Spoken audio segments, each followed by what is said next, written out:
वक्रतुंड महाकाय सूर्यकोटिसमप्रभ निर्विघ्नं कुरु मे देव सर्वकार्येषु सर्वदा अज्ञानतिमिरान्धस्य ज्ञानाञ्जनशलाकया चक्षुरुन्मीलितं येन तस्मै श्रीगुरवे नमः।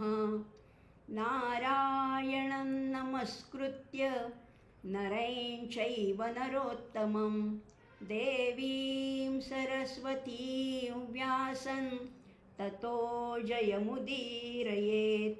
ओम श्री परमात्मने नमः। नमस्कार श्रोते हो, भगवद्गीता आपला धर्मग्रंथ प्रत्येक माणूस म्हणून जन्मलेला जो कोणी आहे त्याला आपल्या कल्याण साधायचं असेल तर ही भगवद्गीता आपल्याला अभ्यासायलाच पाहिजे। आता ही भगवद्गीता अभ्यासणं सगळ्यांना शक्य नाही, किंबहुना त्याची संथा घेणंसुद्धा सगळ्या भागामध्ये शक्य नसतं। त्याच्यासाठी कोणीतरी जाणकार तज्ज्ञ शिक्षक मिळायला पाहिजे। अशाच अनेक गावागावांमध्ये असे अनेक साधक आहेत की ज्यांना भगवद्गीता शास्त्रशुद्ध रीतीने वैदिक पद्धतीने स्पष्ट उच्चारात म्हणण्याची इच्छा आहे, पण शिकवणारा कोणी नाही। त्याच्यासाठीच हा आपला उपक्रम आहे गीता संथा। म्हणजे कुठेही तुम्ही जगाच्या पाठीवर कुठेही असलात तरी ही गीता हा पाठ ऐकून आपल्याला निदान शुद्ध स्पष्ट शब्दामध्ये ही गीता समजून घेता येईल आणि तसे उच्चारण करता येईल। आणि त्याच्यासाठीच आपण आपले लहान लहान कितीतरी विद्यार्थी कितीतरी छात्र आपल्याकडे येत असतात। आणि तशीच आज एक छोटीशी मैत्रीण आपल्याकडे आलेली आहे आणि तिच्याबरोबर आज आपण 9वा अध्याय म्हणण्याचा प्रयत्न करणार आहोत। आणि मधून मधून त्याच्यातले काही नियम असतील, विसर्ग असतील, अनुस्वार असतील, याच्याबद्दलही थोडंसं मी सांगणार आहे। आणि ज्याच्या योगाने आपल्यालासुद्धा हे गीता घरबसल्या म्हणता येईल। तर करायची सुरुवात मग करूया। नाव काय बाळा तुझं? माझं नाव वैदेही योगे देशपांडे। कुठल्या शाळेत आहेस? मी सेवा सदन इंग्लिश मीडियम स्कूलमध्ये शिकते। अरे वा, आणि मी 3rd स्टँडर्डमध्ये आहे। व्हेरी गुड, छान। तिसरीतली ही मुलगी आहे आणि तिला अतिशय गीता म्हणायला आवडते। आणि ही आपण आज आपण 9व्या अध्यायाला सुरुवात करणार आहोत आणि काही 2 भागामध्ये आपण हा वर्ग आपण करणार आहोत। सुरुवात करूया मग, करायची? ओम श्री परमात्मने नमः। ओम श्री परमात्मने नमः। अथ नवमोऽध्यायः। अथ नवमोऽध्यायः। श्री भगवानुवाच। श्री भगवानुवाच। आता कुठल्याही अध्यायाला सुरुवात करताना नवम इथे शब्द असा आहे अथ नवमः अध्यायः। पण नवमः अध्याय हे म्हणायला थोडं अवघड जातं, त्यामुळे तिथे संधी झाला आहे आणि संधी झाल्यामुळे अचा लोप झालेला आहे। पण अचा लोप झाला हे कशातनं आपण दाखवतो तर थोडा मोह आहे, मचा मोह झाला आहे आणि तो थोडा लांबायचा आणि म्हणून आपण असं म्हटलं अथ नवमोऽध्यायः। त्याला एक स्विंग द्यायचा आहे, त्याला एक झोका द्यायचा, म्हणजे तिथे आहे, अध्यारूत आहे हे समजतं। म्हणून आपण अशी सुरुवात केली अथ नवमोऽध्यायः। आणि तू पण छान म्हटलंस। हां, आता सुरुवात करूया 9व्या अध्यायाला। इदं तु ते, मी तुला 8 अक्षरं सांगेन आणि तसं तू म्हणायचंस। हां, एकूण 32 अक्षर आहेत आणि 32 अक्षराचे आपण 4 भाग केलेले आहेत। प्रत्येक श्लोकामध्ये म्हणजे अनुष्ठुप छंदामध्ये 32 अक्षरं असतात आणि त्याचे 4 भाग आपण करतो। तर आता कसे करायचे बघूया आपण। आणि तिथे संधी आपण करणार नाही आहोत, जसं आहे तसं, जसं पुस्तकात आहे ते शुद्ध स्पष्ट उच्चारात म्हणणं एवढंच आपलं आत्ता उद्दिष्ट आहे। त्यामुळे मी तुला जेवढं सांगेन तेवढंच तू म्हणायचंस। हां, इदं तु ते गुह्यतमम्। इदं तु ते गुह्यतमम्। इदं तु ते गुह्यतमम्। इदं तु ते गुह्यतमम्। प्रवक्ष्याम्यनसूयवे। प्रवक्ष्याम्यनसूयवे। प्रवक्ष्याम्यनसूयवे। प्रवक्ष्याम्यनसूयवे। ज्ञानौ विज्ञानसहितै। ज्ञानौ विज्ञानसहितै। ज्ञानौ विज्ञानसहितै। ज्ञानौ विज्ञानसहितै।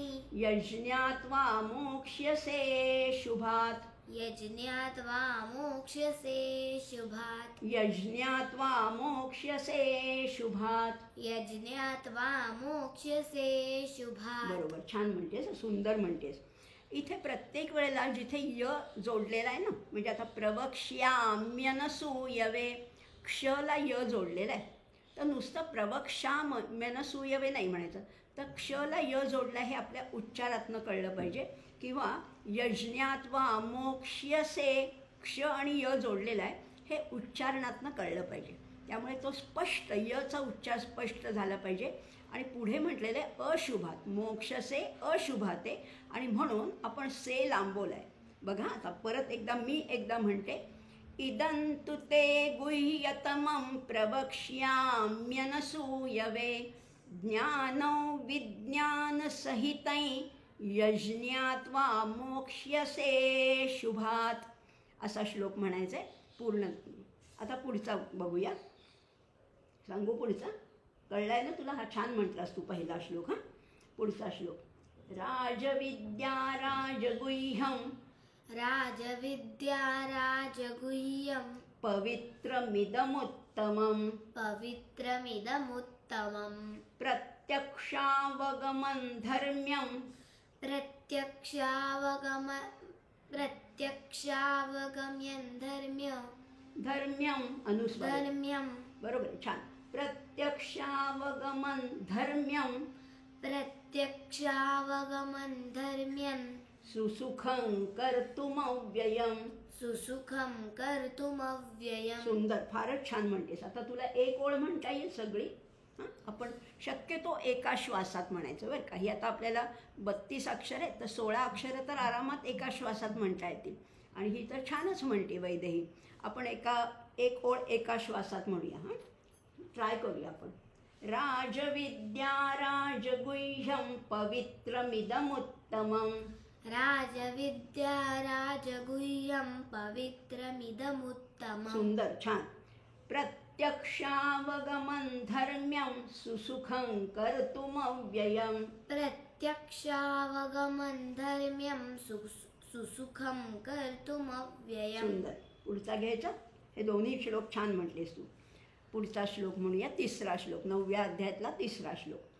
अश्रद्धधानाः पुरुषा अश्रद्धधानाः पुरुषा अश्रद्धधानाः पुरुषा अश्रद्धधानाः पुरुषा धर्मस्यास्य परन्तप.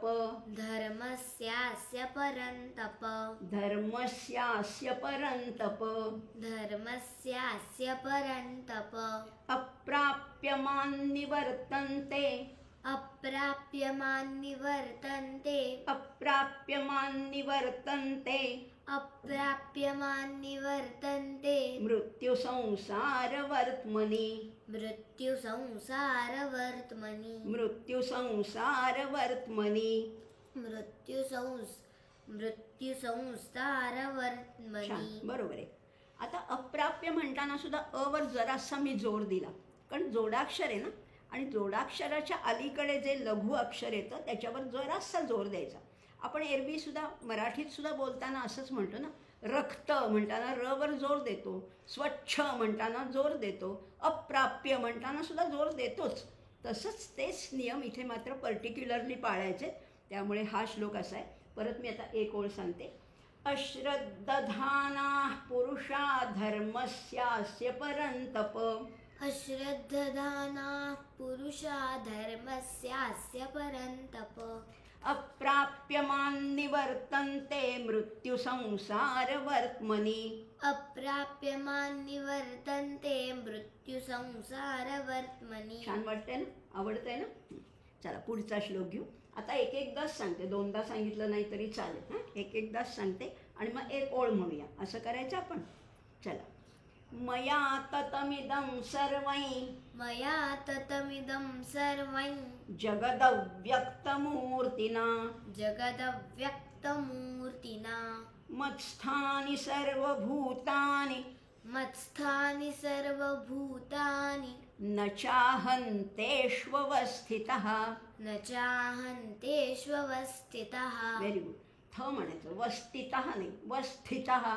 जिथे त थ ब भ किंवा श श असं असतं तेव्हा स्पष्ट उच्चार शक्यतो करायचे. न चाहन्तेष्वस्थितः असं म्हणायचं. आता एक एक ओळ सांगते. मया ततमिदं सर्वै जगदव्यक्तमूर्तिना मया ततमिदं सर्वै जगदव्यक्तमूर्तिना मत्स्थानि सर्वभूतानि न चाहन्तेष्वस्थितः. मत्स्थानि सर्वभूतानि न चाहन्तेष्वस्थितः. व्हेरी गुड, सुंदर. न च मत्स्थानि भूतानि न च मत्स्थानि भूतानि पश्य मे योगमैश्वरम्. पश्य मे योगमैश्वरम्. भूतभृन्न च भूतस्थो भूतभृन्न च भूतस्थो ममात्मा भूतभावनः. ममात्मा भूतभावनः. Very good. पूर्ण ओळ सांगू. न च मत्स्थानि भूतानि पश्य मे योगमैश्वरम्. न च मत्स्थानि भूतानि पश्य मे योगमैश्वरम्. भूतभृन्न च भूतस्थो ममात्मा भूतभावनः. भूतभृन्न च भूतस्थो ममात्मा भूतभावनः. व्हेरी गुड, सुंदर, छानच म्हणतेस. पुढचा श्लोक. श्वास घ्यायचा आधी म्हणजे मग दम लागत नाही. यथाकाशस्थितो नित्यं यथाकाशस्थितो नित्यं वायुः सर्वत्र गो महान्. वायुः सर्वत्र गो महान्. तथा सर्वाणि भूतानि तथा सर्वाणि भूतानि मत्स्थानीत्युपधारय. मत्स्थानीत्युपधारय. जिथे दीर्घ आहे ते छान दीर्घ म्हणायचे. मस्त म्हटलेस तू. मत्स्थानी दीर्घ म्हणायचे. पूर्ण ओळ सांगते. यथाकाशस्थितो नित्यं वायुः सर्वत्र गो महान्. यथाकाशस्थितो नित्यं वायुः सर्वत्र गो महान्. तथा सर्वाणि भूतानि मत्स्थानीत्युपधारय. तथा सर्वाणि भूतानि मत्स्थानीत्युपधारय. सुंदर. पुढचा. सर्वभूतानि कौन्तेय सर्वभूतानि कौन्तेय प्रकृते यान्ति मामिकाम्. प्रकृते यान्ति मामिकाम्. कल्पक्षये पुनस्तानि कल्पक्षये पुनस्तानि कल्पादौ विसृजाम्यहम्. कल्पादौ विसृजाम्यहम्. सुंदर. आता इथे सुद्धा कौंतेय आणि पुढे प्र आलेला आहे. त्यामुळे य वर जरासा जोर घेतला. कारण प्र हे जोडाक्षर आहे आणि त्याच्या अलीकडे लघु अक्षर आले. म्हणून आपण कसं म्हटलं. सर्वभूतानि कौंतेय प्रकृते यान्ति मामिकाम्. त्यामुळे असा मध्ये आघात घ्यायचा, ज्याला आपण आघात म्हणतो, जोडाक्षराच्या अलीकडच्या शब्दात. पूर्ण ओळ सांगते. सर्वभूतानि कौन्तेय प्रकृते यान्ति मामिकाम्. सर्वभूतानि कौन्तेय प्रकृते यान्ति मामिकाम्. कल्पक्षये पुनस्तानि कल्पादौ विसृजाम्यहम्. कल्पक्षये पुनस्तानि कल्पादौ विसृजाम्यहम्. प्रकृतिं स्वामवष्टभ्य. प्रकृतिं स्वामवष्टभ्य. ठ नाही, ट म्हणायचे. प्रकृतिं स्वामवष्टभ्य प्रकृतिं स्वामवष्टभ्य विसृजामि पुनः पुनः. विसृजामि पुनः पुनः. भूतग्राममिमं कृत्स्न भूतग्राममिमं कृत्स्न मवशं प्रकृतेर्वशात्. मवशं प्रकृतेर्वशात्. व्हेरी गुड, सुंदर. आता इथे सुद्धा आपण संधी घेतलेला नाही आहे. भूतग्राममिमं कृत्स्न मवशम. ॲक्च्युली मवशमला काहीच अर्थ नाही. खरा शब्द आहे भूतम कृत्स्नम आणि अवशम आहे. पण आपण म्हणताना काय म्हणतो आहे, जसं आहे तसंच म्हणतो आहे. त्यामुळे आपण असं म्हटलं भूतग्राममिमं कृत्स्नम मवशम प्रकृतेर्वशा. त्यामुळे इथे जसं आहे, पुस्तकात जसं आहे तसंच म्हणायचं. सांगू एक ओळ आता. प्रकृतिं स्वामवष्टभ्य विसृजामि पुनः पुनः. प्रकृतिं स्वामवष्टभ्य विसृजामि पुनः पुनः भूतग्राममिमं कृत्स्नमवशं प्रकृतेर्वशात्. भूतग्राममिमं कृत्स्नमवशं प्रकृतेर्वशात्. छान, आता मस्त म्हटलेस, फारच छान. पुढचा घेऊ. न च मान्तानि कर्माणि न च मान्तानि कर्माणि निबध्नन्ति धनञ्जय. निबध्नन्ति धनञ्जय. उदासीनवदासीन उदासीनवदासीन मसक्तन्तेषु कर्मसु. मसक्तन्तेषु कर्मसु. आता इथे सुद्धा प्रत्येक श्लोकामध्ये काहीतरी वैशिष्ट्य असतं बरं का. आता हा श्लोक कसा आहे, नचमान तानि कर्माणि. आता 8वं अक्षर इथे ऱ्हस्व आले. नचमान तानि कर्माणि, तर 8वं अक्षर ऱ्हस्व येतं तेव्हा ते ओढून घ्यायचं. जर का किंचित जरी तिथे थांबलो, थोडं जरी थांबलो, तर ते दीर्घ होण्याची शक्यता आहे. म्हणजे कसं, चुकीचं कसं आहे आधी मी सांगते आणि मग बरोबर कसं आहे तेही सांगते बरं का. न च मान्तानि कर्माणि, असं थांबलं की तो कर्माणि दीर्घ होतो. मग दीर्घ होऊ द्यायचा नाही ना. मग गंमत काय करायची की 7वं अक्षर जे आहे ते किंचित लांबवायचं. किंचित, जास्त नाही आहे पण किंचित. म्हणजे बघा, न च मान्तानि कर्माणि. कर्माणि, मा किंचित लांबवला आणि नी पटकन खेचून घेतला, त्यामुळे मग तो दीर्घ होण्याची शक्यता नसते. आता पूर्ण ओळ सांगू, समजलंय ना तुला. तो ली कसा ऱ्हस्व म्हणायचा तेही तुला कळले आता. पूर्ण ओळ सांगते. न च मान्तानि कर्माणि निबध्नन्ति धनञ्जय. न च मान्तानि कर्माणि निबध्नन्ति धनञ्जय. उदासीनवदासीनमसक्तन्तेषु कर्मसु. उदासीनवदासीनमसक्तन्तेषु कर्मसु. सुंदर. पुढचा श्लोक. मयाध्यक्षेण प्रकृतिस्. मयाध्यक्षेण प्रकृतिः सूयते सचराचरं. सूयते सचराचरम्. हेतुनानेन कौन्तेय. हेतुनानेन कौन्तेय जगद्विपरिवर्तते. जगद्विपरिवर्तते. छान. परत पूर्ण ओळ सांगणारे. मयाध्यक्षेण प्रकृतिः सूयते सचराचरं. मयाध्यक्षेण प्रकृतिः सूयते सचराचरम्. हेतुनानेन कौन्तेय जगद्विपरिवर्तते. हेतुदानेन कौन्तेय जगद्विपरिवर्तते. छान. आता 10 श्लोक झालेत आपले. कळलेत ना सगळे तुला. म्हणा घरी पण प्रॅक्टिस करायची आहे थोडीशी, म्हणजे मग आपल्याला आणखीन तोंडात बसले की कधीच चुकणार नाही.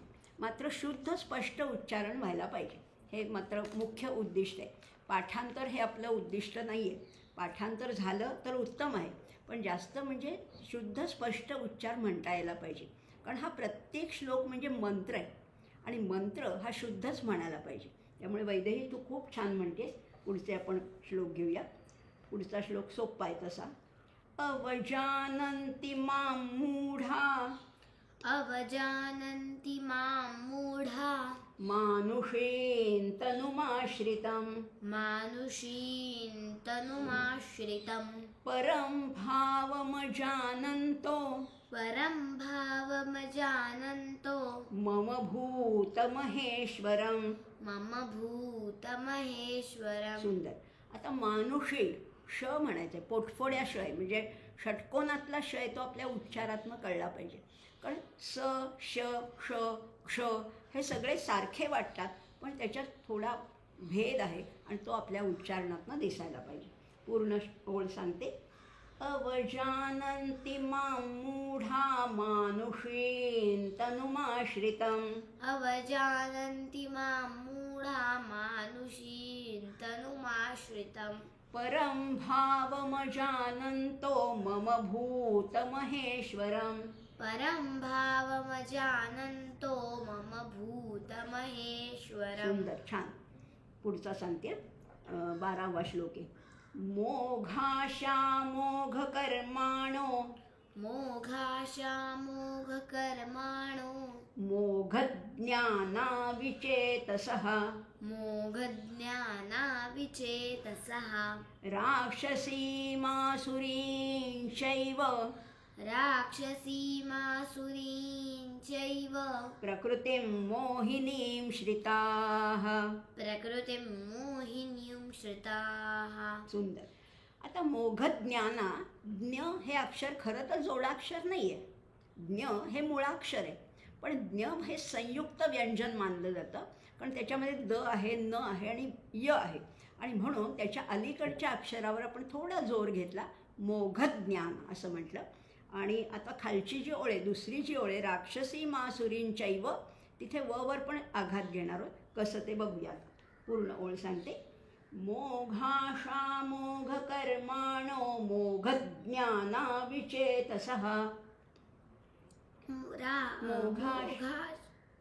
असू दे. मोघाशा मोघ कर्माणो मोघज्ञाना विचेतसः. राक्षसीमासुरीं चैव प्रकृतिं मोहिनीं श्रिताः.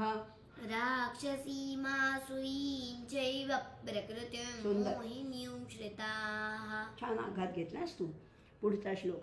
महात्मानस्तु मां पार्थ महात्मानस्तु मां पार्थ दैवीं प्रकृतिमाश्रिताः. दैवीं प्रकृतिमाश्रिताः. भजन्त्यनन्यमनसो भजन्त्यनन्यमनसो ज्ञात्वा भूतादिमव्ययम्. ज्ञात्वा भूतादिमव्ययम्. हा सोपा आहे आणि छान श्लोक आहे. पूर्ण ओळ सांगते. महात्मानस्तु मां पार्थ दैवीं प्रकृतिमाश्रिताः. महात्मानस्तु मां पार्थ दैवीं प्रकृतिमाश्रिताः. सुंदर. भजन्त्यनन्यमनसो ज्ञात्वा भूतादिमव्ययम्. भजन्त्यनन्यमनसो ज्ञात्वा भूतादिमव्ययम्. सुंदर. पुढचा श्लोक. सततं कीर्तयन्तो माय सततं कीर्तयन्तो माय यतन्तश्च दृढव्रताः. यतन्तश्च दृढव्रताः. नमस्यन्तश्च मां भक्त्या नमस्यन्तश्च मां भक्त्या नित्ययुक्ता उपासते. नित्ययुक्ता उपासते. बरोबर. आता पूर्ण. सततं कीर्तयन्तो मां यतन्तश्च दृढव्रताः. सततं कीर्तयन्तो मां यतन्तश्च दृढव्रतः. व्रताः. व्रताः. नमस्यन्तश्च मां भक्त्या नित्ययुक्ता उपासते. नमस्यन्तश्च मां भक्त्या नित्ययुक्ता उपासते. छान. बरोबर. शेवटी विसर्गाच्या नंतर एक काना आहे आणि मग विसर्ग आहे ना, म्हणून तो लांब बघायचा. दृढव्रताः. हां, बरोबर. पुढचा श्लोक. ज्ञानयज्ञेन चाप्यन्ये ज्ञानयज्ञेन चाप्यन्ये यजन्तो मामुपासते. यजन्तो मामुपासते. एकत्वेन पृथक्त्वेन एकत्वेन पृथक्त्वेन बहुधा विश्वतो मुखम्. बहुधा विश्वतो मुखम्. धा म्हणायचं, बहुधा म्हणायचं. आता पूर्ण ओळ. ज्ञानयज्ञेन चाप्यन्ये यजन्तो मामुपासते. ज्ञानयज्ञेन चाप्यन्ये यजन्तो मामुपासते. एकत्वेन पृथक्त्वेन बहुधा विश्वतो मुखम्. एकत्वेन पृथक्त्वेन बहुधा विश्वतो मुखम्. Very good. आता शेवटचे 2 श्लोक घेऊया आता. अहं क्रतुरहं यज्ञस् अहं क्रतुरहं यज्ञस् स्वधाहमहमौषधम्. स्वधाहमहमौषधम्. मन्त्रोऽहमहमेवाज्य मन्त्रोऽहमहमेवाज्य महमग्निरहं हुतम्. महमग्निरहं हुतम्. सुंदर. आता पूर्ण ओळ सांगते. आता यज्ञाच्या नंतर स्वधाह महमौषधम आहे. यज्ञाला विसर्ग आहे, तर त्या विसर्गाचा स करायचा. विसर्गानंतर जर का स आला तर विसर्गाचा स करायचा. विसर्गाच्या नंतर जर का श आला तर विसर्गाचा श करायचा. एवढंच लक्षात ठेवूया. आता बघा. आता पूर्ण ओळ म्हणताना विसर्गाचा स कसा होतो बघूया. पूर्ण ओळ सांगते.